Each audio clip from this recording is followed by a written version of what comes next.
Santo sa Diyos, umarita mong tabangan siya.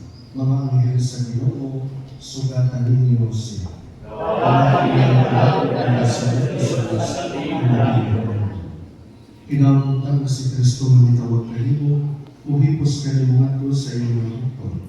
Kinamutang ang mga anghel, mudala kanimo ngadto sa kiliran ni Abraham.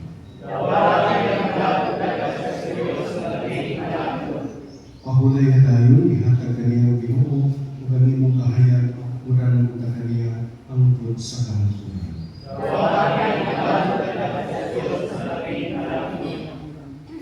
O amahan na labing maluluyon sa iyong mga kamot, ang itugyan ang galak, niyayana, uban o pabanhaw ta siya sa katapos sa adlaw, uban sa kanang mga namatay, diha ni Kristo.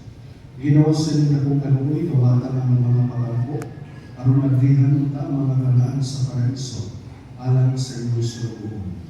Sa among bahin, mahukal sa punta kami, sa mga ulong sa mong pagtuo, ang na mag-ibo sa kami sa pagsugat, kang Kristo niya itong adlaw kanusa, magatigong kami kanan, upang sa Ginoo, o upang sa mga igsuon niya na namatay, hangtod sa kahangturan. Amen.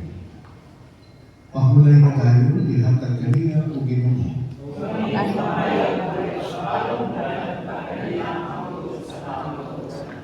Ang galak niya, ang galak sa tanang mga matungo na namatay, tungkol sa kanunod sa Diyos, upahulay kita sa Dayon. Amen. Ang Ginoo manaa kanino. O panalangin kanino ang Diyos na makagagahong sa tanan. Ang Amahan, Anak o Espiritu Santo. Amen. Nagsulat tapos ng misa, dadaan mga kalinaw ni Kristo.